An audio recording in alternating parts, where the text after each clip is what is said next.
अस्सलाम वालेकुम। Today our chapter water का जो रिमेनिंग पार्ट है उसको हम आज डिस्कस कर रहे हैं। लास्ट टाइम हमने रीड आउट किया था जियोलाइट प्रोसेस। तो जियोलाइट प्रोसेस की डायग्राम तक एंड हुआ था। उसमें एक रिएक्शन बना था कि हमारे पास सोडियम जियोलाइट जो है रिएक्शन किसके साथ कर रहा था, रिएक्शन हो रहा था कि अपना HCO3 यानी कैल्शियम बाइकार्बोनेट्स। तो ये हमारे पास रिएक्शन प्रोसीड कर रहा था। इसका पॉजिटिव आयन Na2 है, Na2, ठीक है। तो ये Cg यानी इसका पॉजिटिव आयन अपने साथ अटैच कर लेता है and then plus Na2CO3 and then, ठीक है जी, Na2C एंड देन हमारे पास वाटर रिमेन हो गया, ठीक है जी। तो ये हमारा रिएक्शन बन रहा था। सिमिलरली एक और भी रिएक्शन है, sodium Na2Z plus calcium sulphate, ये कैल्शियम क्लोराइड, ठीक है, कैल्शियम क्लोराइड। तो ये रिएक्शन बन रहा था अपना CaZ plus Na2 NaCl and 2, ठीक है। तो ये रिएक्शन हमारा बन रहा था। तो अगर इसी रिएक्शन को हम अपोजिट लिख दें तो हमारे पास पहले जियोलाइट किसमें, सोडियम जियोलाइट कैल्शियम जियोलाइट में चेंज हो रहा था और ये हमारे पास इम्प्योर मटेरियल था जिसको हम फिल्टर पेपर से गुजार के इसको हम सेपरेट कर लेते हैं। ये एक सॉफ्ट वाटर की फॉर्म में गुजर गया और ये वेस्ट की फॉर्म में गुजर गया, ठीक है।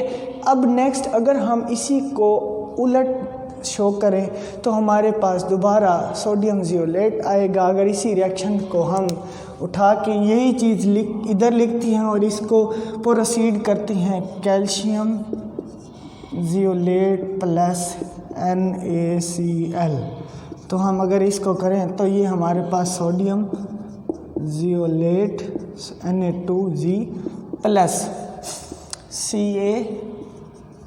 Cl2। अब यहाँ पर जस्ट ओनली 2 का फैक्टर मल्टीप्लाई करें तो ये हमारे पास इक्वेशन दोबारा रीजनरेट हो जाती है हमारी, ठीक है जी।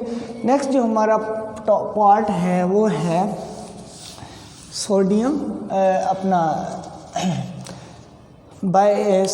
सोडा ऐश मेथड, यानी सोडा ऐश मेथड। पहला था जियोलेट प्रोसेस था, उसको भी हमने पढ़ लिया। नेक्स्ट सेकंड वन है सोडा ऐश। अब सोडा ऐश हमारे पास जो होता है धोबी का सोडा होता है, धोबी सोडा होता है, सोडा ऐश, ठीक है जी। धोबी का सोडा होता है जिसके हम मुख्तलिफ रिएक्शंस करवाएंगे और हमारे पास वाटर जो है ना सॉफ्ट वाटर आ जाएगा और जो इम्प्योरिटीज़ होंगी वो अलग हो जाएंगी, ठीक है जी। तो ये हमारे पास सोडा ऐश जो होता है ये Na2CO3 हमारे पास सोडियम कार्बोनेट की शक्ल में, यानी फार्मूला इसका ये होता है, ठीक है। अब पानी के में अंदर क्या मौजूद है, पानी के अंदर कैल्शियम क्लोराइड, ठीक है, कैल्शियम सल्फेट भी मौजूद है, magnesium chloride and magnesium sulphate मौजूद है। इन 1 2 3 4 में से हम डिफरेंट रिएक्शन इनके साथ इस सोडा ऐश के साथ करवाते हैं तो हमारे पास कुछ ये रिज़ल्ट बनते हैं, CaCl2 प्लस Na2CO3, ठीक है जी। तो ये हमारे पास आ जाएगा CaCO3 प्लस NaCl, ठीक है।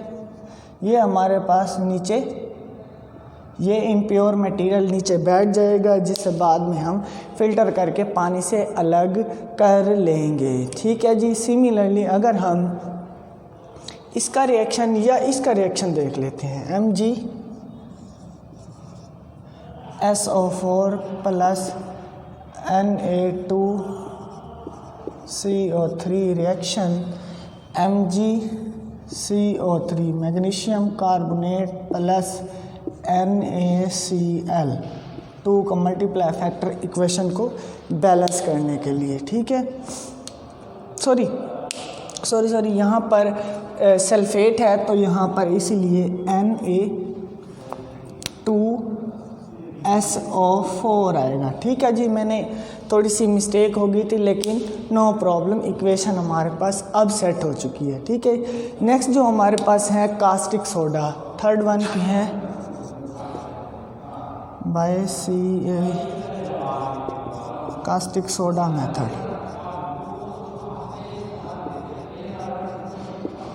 कास्टिक सोडा मेथड, ठीक है। कास्टिक सोडा हमारे पास Na sodium hydroxide, caustic soda हमारे पास NaOH होता है फार्मूला कास्टिक सोडा का। ये था धोबी सोडा, ये हमारे पास कास्टिक सोडा है, कास्टिक सोडा।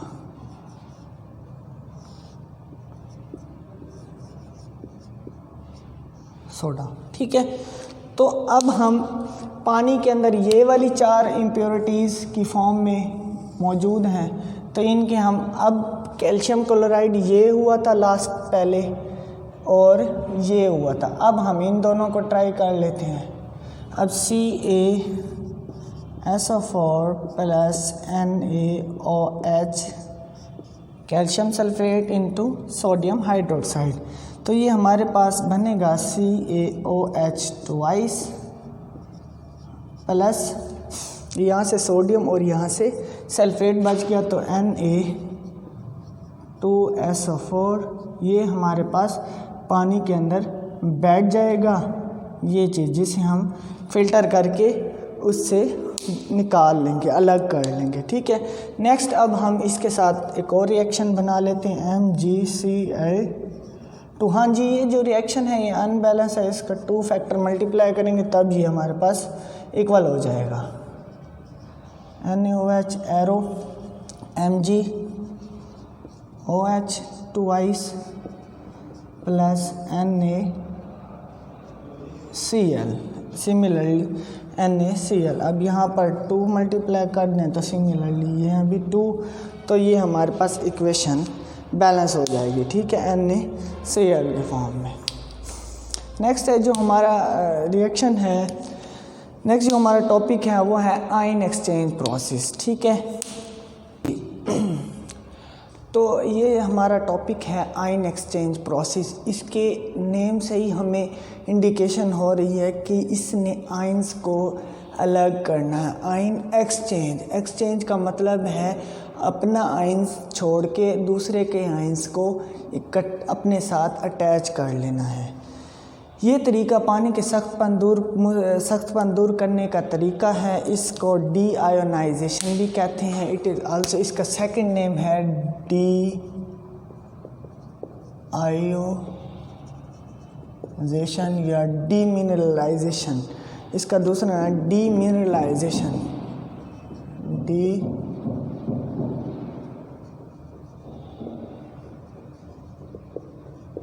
डीमिनरलाइजेशन, ठीक है। तो इस तरीके को इस्तेमाल करते हुए समुद्री पानी को में से नमकियात वगैरह को अलग किया जा सकता है, बॉयलर का इस तरीका वगैरह वगैरह। इस तरीके में पानी को, अब ये देखें, ये 2 हमारे पास चैम्बर मौजूद हैं। इस तरीके में पानी को पहले एनाइन और कैटाइन को अलग किया जाता है। यानी एनाइन हमारे पास कैटाइन होता है, मस्बत आयन होता है, एनाइन होता है नेगेटिव आयन होता है, मनफी आयन होता है। कैटाइन हमारे पास पॉजिटिव होता है, एनाइन हमारे पास नेगेटिव आयन होता है, ठीक है जी। तो इस प्रोसेस में हम जो पढ़ते हैं वो ये है, सबसे पहले कैटाइन एक्सचेंज राइजन, ठीक है जी। सबसे पहले इसका जो पार्ट ए है वो है कैटाइन एक्सचेंज राइजन, ठीक है। तो इसमें सख्त पानी को कॉलम में भरी कैटाइन एक्सचेंज राइजन से गुजारा जाता है, यानी हार्ड वाटर इसके थ्रू यहाँ से इंटर होता है, इसमें से जब पास आउट होता है तो ये राइजन अपना पॉजिटिव आयन छोड़ के इसका आयन अपने साथ अटैच कर लेता है और जो बाकी मटेरियल बच जाता है वो इस पाइप के थ्रू यहाँ से इस राइजन में आ जाता है। फिर इसका जो नेगेटिव आयन होता है वो यहाँ से अलग हो जाता है और हमारे पास सॉफ्ट वाटर इसकी फॉर्म में इस वे से बाहर आ जाता है। अच्छा जी, सबसे पहले ये रीज़न पानी मौजूद कैटाइन को रोक लेती है, इसके नतीजे में H आयन छोड़ देती है। वो कैसे? यानी RH2 हमारे पास ये है कैटाइन राइजन में मौजूद है। RH2 ये पानी में मौजूद जो Cl2 या CaSO4 या Cl2MgSO4 इनके मस्बत आयन को अपने साथ अटैच यानी इनके साथ अटैच हो जाता है। यानी अब हम अगर इसकी बात कर लें पॉजिटिव तो ये यूँ हो जाता है रिएक्शन RCA, यानी ये राइजन जो है ये अपना हाइड्रोजन आयन छोड़ के कैल्शियम आयन को अपने साथ अटैच कर लेता है and then H positive ion यहाँ पे एग्जॉस्ट कर देता है। ठीक है, अब ये इक्वेशन देखें H2 थे तो इसलिए यहाँ पर 2 लगा दें। अगर मैं इसी चीज़ का एक और रिएक्शन मैग्नीशियम के साथ से ले लूँ तो RH2 plus Mg plus Ryzen Mg plus 2H positive. Similarly अब ये H पॉजिटिव यहाँ से अलग हो गया तो पहले हार्ड वाटर यहाँ से पास आउट होता है। हार्ड वाटर में ये चीज़ मौजूद होती हैं, ये जब इस चैम्बर से मतलब इस वे से इसके अंदर इंटर होता है तो अपना पॉजिटिव आयन छोड़ देता है और वहाँ से जो बाकी मटेरियल होता है वो यहाँ से पास आउट होते एनाइन एक्सचेंज राइजन में आ जाता है। जो नेक्स्ट हमारा पार्ट है वो है एनाइन एक्सचेंज राइजन। ठीक है, तो अब मटेरियल के अंदर जो नेगेटिव आयन होता है वो जो बच जाता है वो इसमें से पास आउट होगा तो यहाँ के क्या मौजूद है ROH ट्वाइस इस राइजन के अंदर फिल है। तो अगर हम इसकी बात कर लेते हैं, इसकी यहाँ पे कैल्शियम इसके साथ मिल गया तो Cl नेगेटिव ये हमारे पास इसके साथ रह गया तो इसने राइजन ने OH आयन को रिमूव करके Cl के साथ अटैच हो गया एंड देन OH आयन अपना एग्जॉस्ट कर दिया। ये 2 इसलिए लगाया क्योंकि यहाँ पर ये 2 मौजूद थे तो क्लोरीन यहाँ पर इसके साथ अटैच हो गया तो ये हमारे पास RCl2 क्योंकि RMg था और Cl2। ठीक है, तो सिमिलरली ये हमारे पास आखिर में जो हमारे पास न्यूट्रल जो मुकम्मल रिज़ल्ट, चले हम इसी की एक और मिसाल ले लेते हैं ये वाली। अब ये ROH twice plus SO4 negative 2 is that proceeding RSO4, ठीक है, एंड प्लस 2OH। ठीक है, तो 2OH ये हमारे पास एक और रिएक्शन प्रोसीड हो गया।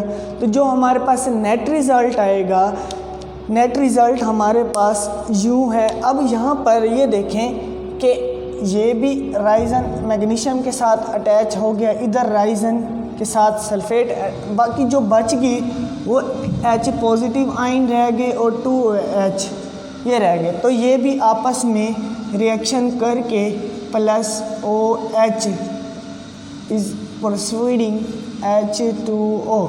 अगर 2 लगा दें तो भी ठीक है क्योंकि यहाँ पे 2 क्वांटिटी बची थी तो यहाँ पे भी 2, यहाँ पे भी 2, तो सिमिलरली ऑब्वियसली यहाँ पे भी 2, तो ये हमारे पास इक्वेशन बैलेंस आउट हो गई है। दोबारा बता देता हूँ। ये हमारे पास राइजन है, इसमें हार्ड वाटर में मौजूद ये कैल्शियम और मैग्नीशियम के क्लोराइड और सल्फेट मौजूद हैं।